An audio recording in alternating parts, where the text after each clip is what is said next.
Hello दोस्तों, मैं नीतीश आपका स्वागत करता हूं आपके अपने इस यूट्यूब चैनल में। दोस्तों, इस वीडियो में क्लास 12 के हिंदी का चैप्टर नंबर 7वां ओ सदा निरा, इस अध्याय का सारा ऑब्जेक्टिव प्रश्न करेंगे।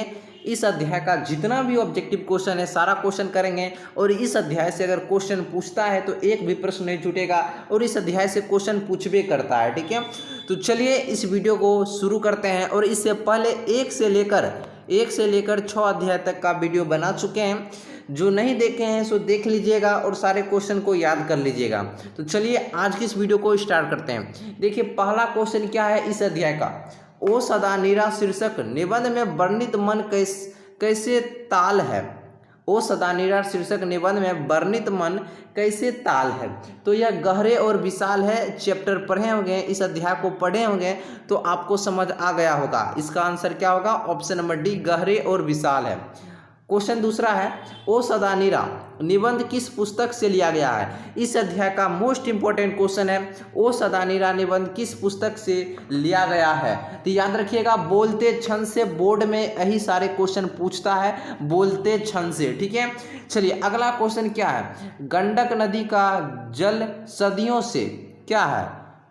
गंडक नदी का जल सदियों से चंचल रहा है। क्या है? चंचल रहा है। ठीक है, ऑप्शन नंबर बी हो जाएगा। चलिए अगला क्वेश्चन क्या है, देखिए अगला क्वेश्चन है, सरैया मन ताल का जल कैसा है। इस अध्याय को पढ़े होंगे तो आप जान गए होंगे। तो स्थिर है। क्या है? सरैया मन ताल का जल कैसा है, तो यह स्थिर है। अगला क्वेश्चन है, वसुंधरा भोगी मानव और धर्माध मानव एक ही सिक्के के दो पहलू हैं। यह पंक्ति किसके द्वारा लिखी गई है। ठीक है, तो यह जगदीश चंद्र माथुर के द्वारा लिखा गया है। ठीक है, ऑप्शन नंबर डी हो जाएगा। ठीक है, इस पंक्ति को जगदीश चंद्र माथुर जी के द्वारा लिखा गया है। ठीक है, अगला क्वेश्चन है, रामपुरवा कहाँ स्थित कहाँ है। यह क्वेश्चन वीवीआई बनता है। इस अध्याय का जो वीवीआई क्वेश्चन बनता है सो हम आपको बताते जाएंगे। और ये यही सारे क्वेश्चन पूछता है बोर्ड। ठीक है, रामपुरवा कहाँ स्थित है। भितिहरवा के पास। क्या है? इस अध्याय का भी मोस्ट इंपॉर्टेंट क्वेश्चन बनता है, भितिहरवा के पास। रामपुरवा कहाँ स्थित है? भितिहरवा के पास। अभी बोलते जाइएगा तो याद होते जाएगा। देखिए अगला क्वेश्चन है, गांधी जी को महुए के पेड़ के नीचे किसने जगह दी। यह क्वेश्चन भी वीवीआई बनता है। गांधी जी को महुए के पेड़ के नीचे किसने जगह दी थी। याद रखिएगा, मठ के महंत ने, ऑप्शन नंबर सी। अगला क्वेश्चन है, गांधी जी की झोपड़ी को डैश ने जला दिया था। गांधी जी की झोपड़ी को किसने जला दिया था। तो याद रखिएगा, एमन साहब के कर्मचारियों ने। आप पढ़े होंगे अध्याय को, आप सारा क्वेश्चन आप समझ रहे होंगे। ठीक है, देखिए बहुजन संप्रेषण के माध्यम पुस्तक किसने लिखी है। ठीक है, ये क्वेश्चन इंपॉर्टेंट बनता है, बहुजन संप्रेषण के माध्यम पुस्तक किसने लिखी है। यह जो पुस्तक किसने लिखी है, याद रखिएगा, जगदीश चंद्र माथुर। किसने लिखी है? जगदीश चंद्र माथुर। चलिए अगला प्रश्न देखते हैं क्या है।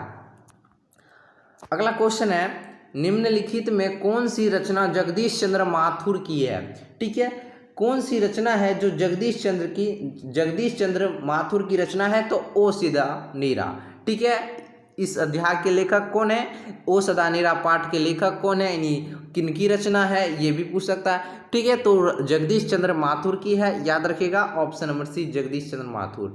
11 है, ओ सदा निरा शीर्षक पाठ किस विधा के अंतर्गत आता है। यह क्वेश्चन इंपॉर्टेंट बनता है। ठीक है, ओ सदा निरा शीर्षक पाठ किस विधा के अंतर्गत आता है। तो यह निबंध है। ऑप्शन नंबर ए हो जाएगा, निबंध है। चलिए अगला क्वेश्चन क्या है, देखिए जगदीश चंद्र माथुर मूलतः क्या थे। जगदीश चंद्र माथुर मूलतः क्या थे। तो यह नाटककार हैं। ठीक है, ऑप्शन नंबर सी है, नाटककार थे। ठीक है, अगला क्वेश्चन है, ओ सदा निरा निबंध बिहार के किस क्षेत्र की संस्कृति पर लिखी गई है। ओ सदा निरा निबंध बिहार के किस क्षेत्र की संस्कृति पर लिखी गई है। तो चंपारण। क्वेश्चन इंपॉर्टेंट बनता है इस अध्याय का, चंपारण। Option number D. अगला क्वेश्चन है चंपारण क्षेत्र में बाढ़ का मुख्य कारण क्या है। क्वेश्चन इंपॉर्टेंट बनता है।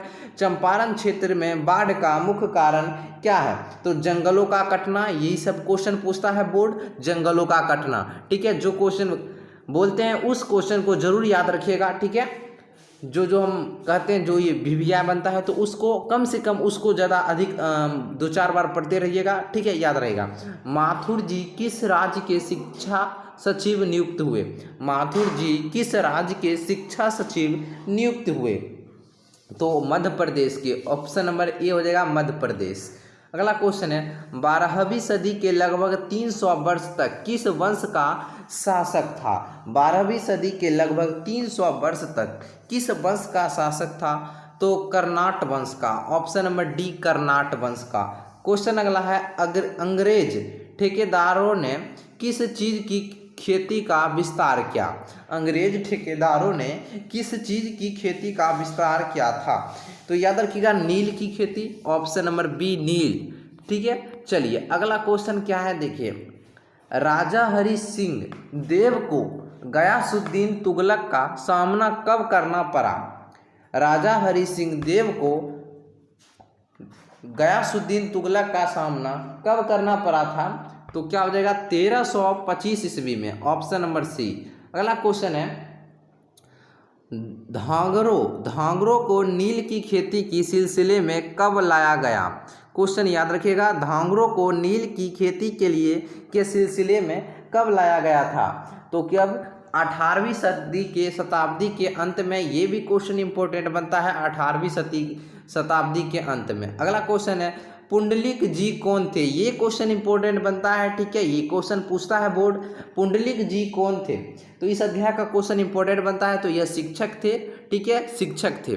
चलिए अगला क्वेश्चन क्या है, देखिए निम्नलिखित में से कौन सा नाटक जगदीश चंद्र माथुर की रचित है। जगदीश चंद्र माथुर की रचित है, तो कोणार्क। क्या हो जाएगा कोणार्क। Option number C. अगला क्वेश्चन है निम्नलिखित में कौन सी उपाधि माथुर जी को मिली।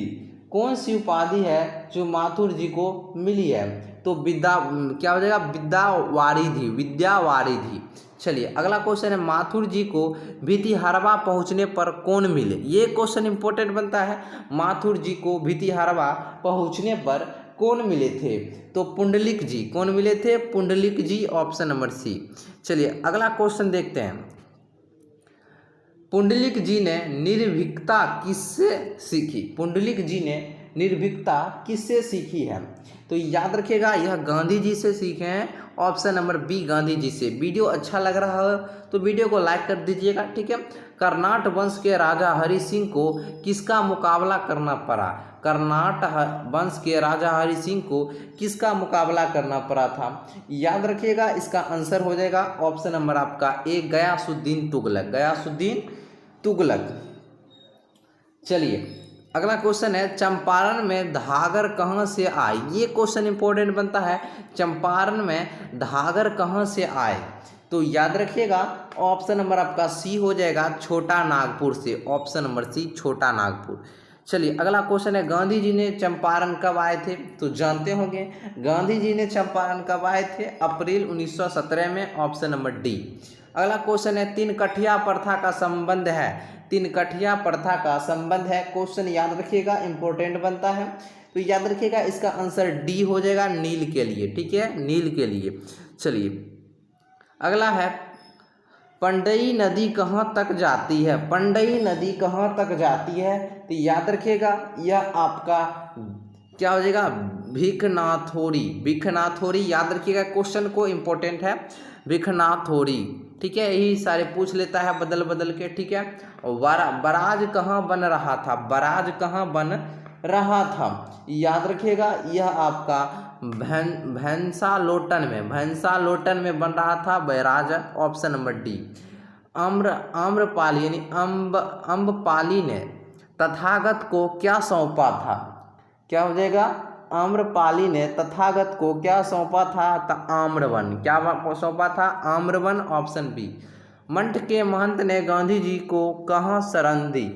मंठ के महंत ने गांधी जी को कहाँ शरण दिए थे, एक महुए के एक महुए के पेड़ के नीचे, ऑप्शन नंबर डी हो जाएगा, ऑप्शन नंबर डी।